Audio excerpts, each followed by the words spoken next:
Hola, hoy vamos a entender las restricciones que se llaman constraints en Figma y para eso necesitamos representar un elemento padre como un frame. Es este marco de referencia que viene aquí con las líneas punteadas. Estoy representando su centro con esta cruz y vamos a colocar hijos a los cuales a cada uno le vamos a asignar distintas restricciones. Aquí vamos a este hijo, ¿no? Y si nos vamos a las herramientas de la derecha, vemos esta sección que dice constraints. Estas son las restricciones de las que vamos a estar trabajando. Podemos modificar estas restricciones haciendo clic en este diagrama. Si se fijan, cambian las restricciones. O bien podemos cambiar las restricciones con estos dos drop downs. Tenemos dos tipos de restricciones. Una en el eje horizontal y otra en el eje vertical. Aquí viene representado en el nombre de cada hijo el tipo de restricción que le estamos poniendo en el eje horizontal y en el vertical. Entonces, para este caso, estamos utilizando izquierda arriba.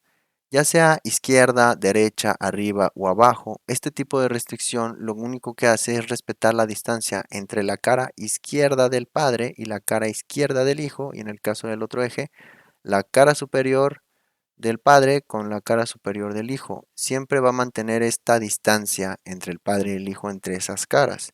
Si yo presiono Alt y me posiciono sobre las restricciones, voy a ver que mide 375 a la izquierda y 247 arriba.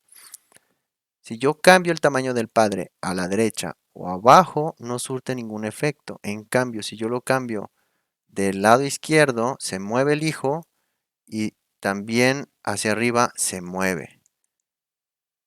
Y se mueve precisamente para mantener esa restricción que yo le coloqué. Si yo de nuevo presiono Alt y reviso, veo que las dimensiones que yo le pedí restringidas se siguen manteniendo.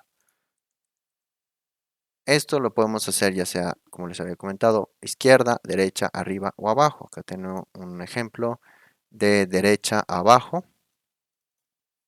Aquí en este caso, pues simplemente cambiamos right y bottom. Y vemos que ahora si yo cambio las caras de la izquierda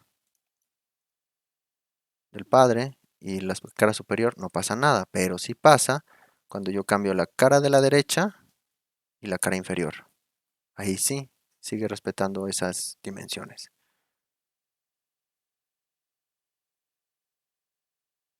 Ahora, vamos a hablar de otro tipo de restricción. Y esa restricción es la de centros. Yo puedo centrar en el eje vertical y en el eje horizontal. En este caso tenemos en el eje horizontal centro, aquí tenemos centro, y en el eje vertical tenemos la restricción hacia arriba que ya vimos anteriormente. El centro significa que voy a mantener siempre la misma distancia entre los centros del padre y el hijo. En este caso, ambos están centrados en el mismo lugar, entonces digamos que su distancia entre centros es cero, pero lo podemos entender mejor si desplazo un poco el hijo hacia la derecha y vemos que tenemos una separación entre ambos centros, ¿no? Aquí está el centro del padre y aquí está el centro del hijo. Como estamos hablando del eje horizontal, cuando yo cambie la cara izquierda o la cara derecha, estos centros se tienen que mantener, esta distancia entre los centros se tiene que mantener. Entonces, si yo muevo la cara derecha o la cara izquierda, vemos cómo esa distancia no se ve afectada. Ya, la otra restricción pues es diferente, ¿no? Aquí ya no estamos respetando el centro en el eje vertical, solamente en el horizontal. Que bien, lo podemos hacer también en el eje vertical con este tipo de componente aquí, que tenemos restricción a la derecha y restricción en el centro en el eje vertical. Aquí ya, cuando yo cambie el tamaño del padre, ya sea por abajo o por arriba, los centros se mantienen en su misma distancia, alineados, digamos en este caso. Y pues tenemos la restricción de la derecha, ¿no? Ahora si yo pongo centro y centro, y aparte alineo al hijo con el padre, siempre va a estar el hijo en el centro del padre. Si yo lo desfaso un poco,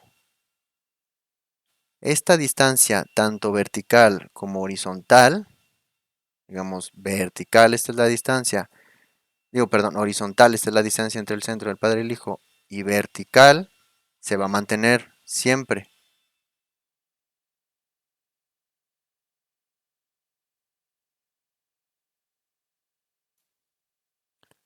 Ahora, recordando el primer tipo de restricciones de izquierda, derecha, arriba y abajo, aquí yo tengo uno especial que es izquierda y derecha.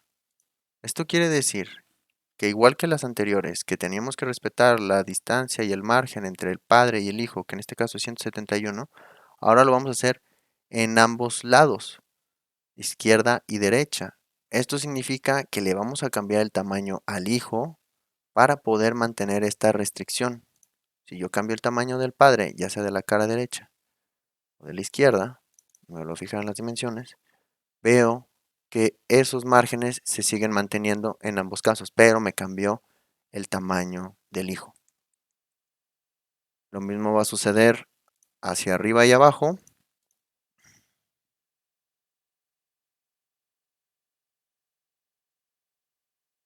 o incluso podría poner izquierda, derecha, arriba y abajo. Cambio el tamaño del hijo y mantengo los márgenes inferiores y superiores.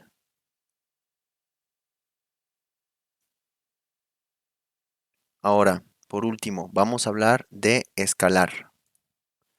Escalar sirve para mantener el tamaño de las proporciones entre el hijo y el padre, tal y como si fuésemos a utilizar la herramienta escalar. Entonces, lo que va a suceder cuando yo cambie el tamaño del padre, en este caso en el eje horizontal, se van a ver afectados tanto los márgenes como el tamaño del hijo. Si yo me fijo aquí, tengo 302, 303 de este lado, y el hijo mide 400, y cuando yo cambio el tamaño del padre, cambian los márgenes y cambia el tamaño del hijo. Esto también puede suceder en el eje vertical.